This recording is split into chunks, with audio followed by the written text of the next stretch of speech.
Hi, and good morning to my research and program evaluation peeps. I hope you're having a wonderful last week of class and that you're looking forward to this class being over and coming to the end. I know that you've worked so hard in this class and that this is a class that has taken your brain in different directions than perhaps you're used to.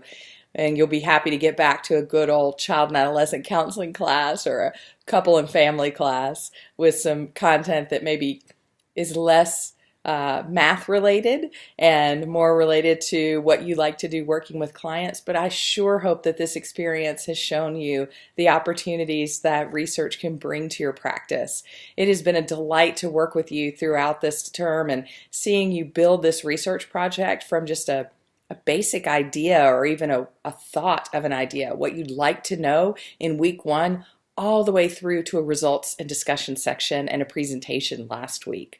So as we wrap up this week, remember that it is a short week. We will finish on Friday. I cannot take any assignments after Friday and have to turn grades around pretty quickly because you want those on your transcript.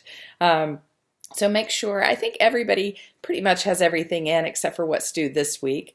This week we do have an article critique and we also have a test. So as I mentioned in my announcement to you, the test this week is a cumulative assessment, and yet you're going to see some questions that are familiar to you. So I hope that while you will study for the test, I don't want you to go into it blind, that you'll also recognize that this is a test trying to make sure that you understand material. It's not intended to trick you or it's not a stump the counselor type of test. So as for assignments, the only other assignment you have is taking all this wonderful information that you have gathered about research along the way and putting that into an article critique. And as I mentioned in my announcement, my video announcement last week, if you watched it, the article critique is designed to allow you the opportunity to take your skills and knowledge about research and give an assessment of someone else's research. Now, I've had students say to me, but Dr. Donna, I don't feel very qualified to assess someone else's research when I've never published a peer-reviewed journal article. That's okay. You're the consumer of research. You're who these writers are trying to get to. You deserve to have a voice in whether or not it is a good research project. So you've been given some articles to help guide you. Those are not the articles that you review. They're the articles that you use to help guide your review. So you're going to pick your own article, anything that you might like. You're going to look through the two articles that are provided, or two articles provided for you that overview research articles. That helps you complete the assignment. So you'll find two articles that are about reviewing research and read them. And then you'll also select an article that will be what you review. The article has to incorporate a Christian worldview, so you're going to want to look at something with a Christian or faith-based perspective. A lot of times within the counseling literature, those articles can be found in the Journal of Counseling and Values. I was published myself in there last year on a faith-based article related to counselor training and ethics. So there's a lot of articles that will be relevant to counseling research that will also have a Christian worldview. You are going to do a critique of the elements of the article, just like I've done a critique of all your elements up to this point. You're going to critique the title, critique the abstract, critique the lit review, critique the methodology, critique the results of discussion. Go ahead and share your thoughts and insights. There is no perfect manuscript. I serve as a review editor for the Journal of Counseling and Development and a few other journals.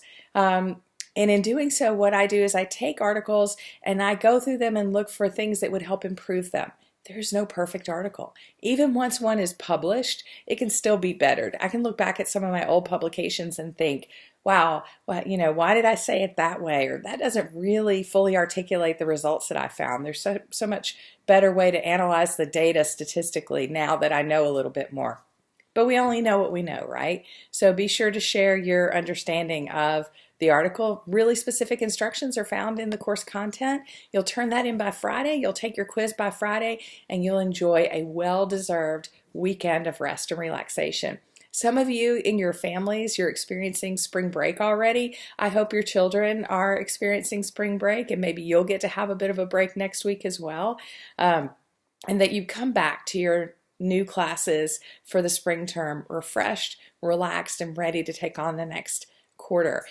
As always, while you lose me as an instructor, because I'll be teaching this class again next quarter, I won't have any of you, you never lose me as a mentor or an advisor. You have my email. You know how to get me. You know that I'm involved passionately in research and program evaluation.